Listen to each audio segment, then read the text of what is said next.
अगर आपके पास सही टूल्स ना हो तो रोज में अरेंज डेटा के साथ काम करते वक्त हमें बहुत ज्यादा मुश्किल हो सकती है कुछ भी डेटा को सर्च करने के लिए। ऐसे ही हॉरिजॉन्टली स्ट्रक्चर्ड टेबल्स के लिए एक्सेल का एचलुकअप फंक्शन एक आइडियल सॉल्यूशन है। इस वीडियो के अंत तक आप एचलुकअप का यूज करके इफेक्टिवली और एक्यूरेटली डेटा रिट्रीव करना सीख जाएंगे।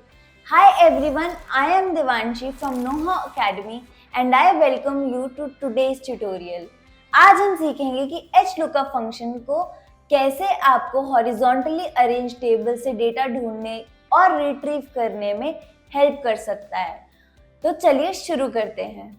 आज के वीडियो में हम कवर करेंगे HLOOKUP फंक्शन क्या है और इसे हम क्यों यूज करते हैं। HLOOKUP फंक्शन के सिंटेक्स को समझेंगे, फिर हम HLOOKUP फंक्शन को अलग अलग सिनेरियोज में डालकर देखेंगे। अंत में हम देखेंगे कि ऐसी कौन सी कॉमन मिस्टेक्स हैं जो हम HLOOKUP में कर सकते हैं और उनको ट्रबल शूट कैसे किया जाए। हम पहले देखेंगे कि HLOOKUP क्या होता है और इसको क्यों यूज करते हैं। HLOOKUP यानी हॉरिजॉन्टल लुकअप एक एक्सेल फंक्शन है जो किसी भी टेबल के फर्स्ट रो में से कोई वैल्यू सर्च करके उसके नीचे वाली किसी स्पेसिफिक रो की वैल्यू को रिटर्न करने का ऑप्शन देता है। जैसे कि आप सोचिए कि आपको एक स्टूडेंट का ग्रेड रिट्रीव करना है और इन्वेंटरी ट्रैक करनी है आइटम की आईडी से, तो HLOOKUP हॉरिजॉन्टली स्ट्रक्चर्ड डेटा के लिए एक परफेक्ट टूल है। चलिए समझते हैं HLOOKUP फंक्शन का सिंटेक्स क्या होता है और वो क्या कहना चाहता है। HLOOKUP फंक्शन का सिंटेक्स होता है इक्वल्स HLOOKUP, फिर हमें एक लुकअप वैल्यू देना होता है। लुकअप वैल्यू वो होता है जो चीज हम ढूंढना चाहते हैं। मैं यहाँ ये ढूंढना चाहती हूँ। फिर हम एक टेबल एरे स्पेसिफाई करते हैं कि हमें जो वैल्यू हम ढूंढ रहे हैं वो किस टेबल से ढूंढना है। तो वो मैं वैल्यू इस टेबल से ढूंढना चाहती हूँ, तो मैं अपना पूरा टेबल सिलेक्ट करूंगी।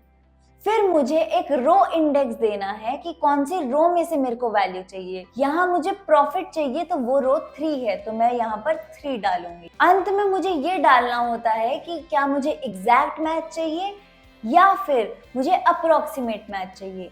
अगर मुझे अप्रोक्सीमेट मैच चाहिए तो मैं 1 डालूंगी और अगर मुझे एग्जैक्ट मैच चाहिए तो मैं 0 डालूंगी। यहाँ मुझे एग्जैक्ट मैच चाहिए तो मैं 0 डालूंगी और एंटर। देखिए इसने कितने आसानी से मुझे मेरे वैल्यू दे दिया जो मैं ढूंढ रही हूँ। इसी को करके आप इसको ड्रैग डाउन करके बिना टाइप करे अपना वो फॉर्मूला लगा सकते हैं। आपको बार बार टाइप करने की जरूरत नहीं है। जब हम ऐसे ड्रैग डाउन करते हैं तो इसको हम सेल रेफरेंसिंग कहते हैं। तो देखिए जब मैंने इसको ड्रैग डाउन किया तो इसने मुझे NA एरर दिया। ये क्यों दिया? क्योंकि जो मैंने वैल्यू डाला है वो यहाँ एग्जिस्ट नहीं करता। आप देख सकते हैं यहाँ पर हमारे पास डेटा सिर्फ Q4 तक है, Q5 का डेटा नहीं है। तो इसको हम अच्छे से हैंडल करने के लिए इफ एरर यूज करते हैं। इफ एरर, फिर हम डालेंगे अपना लुकअप फंक्शन और फिर हम डालेंगे वो चीज जो हमें चाहिए अगर डेटा ना मिले। जैसे कि यहाँ मैं डाल रही हूँ नॉट फाउंड। ये एक एरर मैसेज होगा जब मेरे को डेटा नहीं मिलेगा।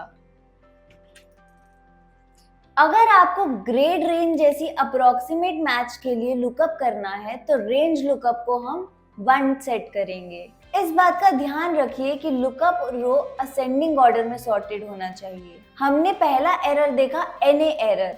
अगर हमारी लुकअप वैल्यू नहीं मिलती तो ये एरर आता है।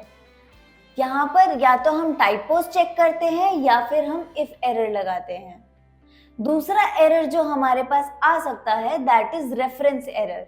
वो तब आता है अगर हमारा रो नंबर जो है वो टेबल रेंज में एग्जिस्ट नहीं करता या उससे ज्यादा होता है। इसको सॉल्व करने के लिए हम टेबल रेंज को और रो इंडेक्स नंबर को वेरीफाई करेंगे।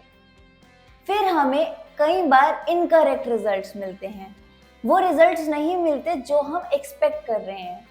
अगर हमें वही चाहिए तो हम ये देखेंगे कि जब हमने लुकअप रो है उसका फॉर्मेट सही रखा है, कोई एक्स्ट्रा स्पेसेस तो नहीं है यह मिसमैच डेटा टाइप्स तो नहीं है। आज के ट्यूटोरियल में हमने कवर किया HLOOKUP फंक्शन का पर्पस क्या है, उसका सिंटेक्स क्या है।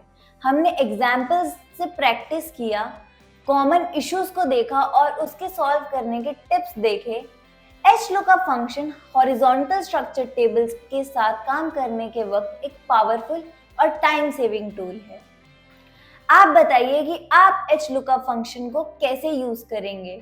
अपने आइडियाज को कमेंट्स में लिखिए। वीडियोस देखने के लिए आपका धन्यवाद। अगर आपको ये वीडियो हेल्पफुल लगे तो आप नो हाउ अकेडमी को फॉलो करिए और एक्सेल टिप्स एंड ट्रिक्स के लिए। और अगर आपको कोई सवाल है तो आप उसे कमेंट्स में डालिए। मैं हेल्प करने के लिए अवेलेबल हूँ। I'd love to help.